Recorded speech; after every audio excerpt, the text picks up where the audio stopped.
आप डॉलर नहीं चलाएंगे तो अमेरिका बर्बाद कर देगा। आपको लगता है कि अमेरिका डॉलर आसानी से उपलब्ध कराएगा? क्योंकि अगर आसानी से उपलब्ध करा दिया तो वैल्यू खत्म हो जाएगा। मांग ज्यादा है या जबरदस्ती मंगवाया जाता है। वेनेजुएला मांगने से मना किया, उस पर बम्बार्डमेंट कर दिया। ईरान मानने से मना किया, बम्बार्डमेंट कर दिया। इराक मानने से मना कर दिया, बम्बार्डमेंट कर दिया। क्योंकि जिनके पास करोड़ों रुपए है, सोचेगा कहीं इन्वेस्ट कर दे। जैसे ईरान ने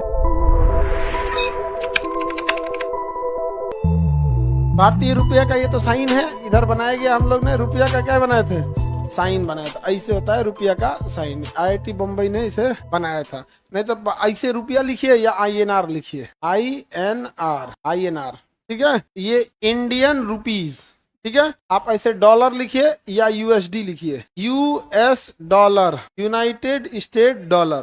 समझ में आ गया कि नहीं गया? या अबू धाबी का दिरहम लिख लीजिए, जैसा हो गया।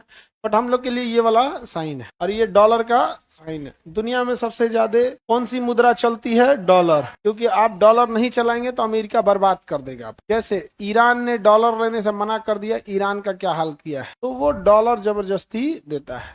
जैसे हमारे खेत में जो चावल उगेगा वही आपको खाना होगा, नहीं तो मार के कपार फोड़ देंगे। कैसा लगेगा? खराब लगेगा ना। पूरी दुनिया यही कराता है, पूरी दुनिया से यही कराता है, डॉलर को ही लेके जाता है। जो मुद्रा बड़ी मुश्किल से मिलता है वो दुर्लभ है। कौन सा है? आपको लगता है कि अमेरिका डॉलर आसानी से उपलब्ध कराएगा? क्योंकि अगर आसानी से उपलब्ध करा दिया तो वैल्यू खत्म हो जाएगा। तो दुर्लभ मुद्रा में आ जाएगा कौन सा? डॉलर। वो जानबूझ के उपलब्ध क्या करेगा? कम कराएगा, जानबूझ के। समझ में गया? जैसे हम कह दें कि आप लोग को हमारे यहाँ से चावल खरीदना पड़ेगा, नहीं तो GBU 57 बम गिरा देंगे, F-35 पूरा नाटो सेना लगा देंगे। तो आपको चावल कहाँ से खरीदना पड़ेगा? हमारे यहाँ से। अब हम कह देंगे कि चावल का स्टॉक अभी कम है, अभी बाद में आइए। हो गया, चावल महंगा हो गया। तो पहले कि भाई हमारा ही खरीदो और उसके बाद जितना रेट हम बोलेंगे वो करो। तो डॉलर कैसी मुद्रा? दुर्लभ मुद्रा है, क्योंकि इसकी मांग ज्यादा है।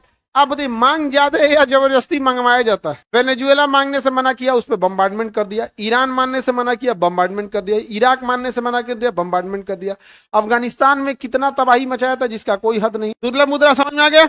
जानबूझ के इसको क्या करता है? दुर्लभ बना के रखता है। कौन? हॉट मुद्रा, गर्म मुद्रा। ये भी कई बार पूछता है, हॉट मनी मतलब क्या होता है? हॉट करेंसी वैसी करेंसी जैसे कभी उथल पुथल हो, जैसे यूक्रेन लड़ाई हो, सोना महंगा हो जाए, शेयर मार्केट गिर जाए, तो इंसान पैसा कहाँ इन्वेस्ट करे? क्योंकि जिनके पास करोड़ों रुपए है, सपोज कीजिए जिसके पास 100 करोड़ 1000 करोड़ रुपया है, तो क्या करेगा? रखे रहेगा इसे, सोचेगा कहीं इन्वेस्ट कर दे, 6 महीना बाद कुछ बढ़ जाएगा। 100 करोड़ है, सोना खरीद लेता है, समझ कीजिए 3 कुंटल सोने खरीद ले। आज सोना कितना महंगा हो गया है? 1 लाख हो गया है। बहुत महंगा हो गया कि नहीं? तो जो बड़े इन्वेस्टर होते हैं या तो वो सोना खरीद लेंगे या शेयर बाजार खरीद लेंगे, और नहीं तो अगर रुपया में इन्वेस्ट करना है तो किसमें करेंगे? जो हॉट मनी है। कौन सी मनी है? हॉट मनी के लिए पीछे से बैकअप सपोर्ट तगड़ा होना चाहिए।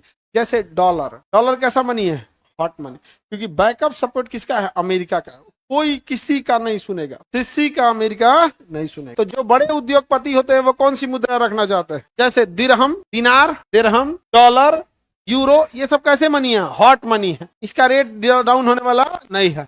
इंडियन रुपीज पे ज्यादा भरोसा करेगा। हमारी वित्त मंत्री कहती है कि इंडियन रुपया कमजोर नहीं हुआ है, डॉलर मजबूत हो गया। पत्रकार ने पूछा कि रुपया कमजोर हो रहा है। अब देखिए, $1 जो हो गया है वो भारत में 88 रुपया के बराबर हो गया है। यानी पैसा की बात करें तो 88 गो हिंदुस्तानी पैसा मिलकर 1 गो अमरीकी पैसा का बराबरी कर रहा है। इसको आदमी में बदलिएगा तो 88 आदमी मिलके 1 गो अमरीका के आदमी का बराबरी कर रहा है। तो हमारी वित्त मंत्री कही थी कि रुपया कमजोर नहीं हुआ है, डॉलर मजबूत हो गया है। ये तो वही हाल हो गया अगर स्कूल में पढ़ाती तो कहते ये बच्चा लेट नहीं आया है, बाकी सब पहले आ गया है।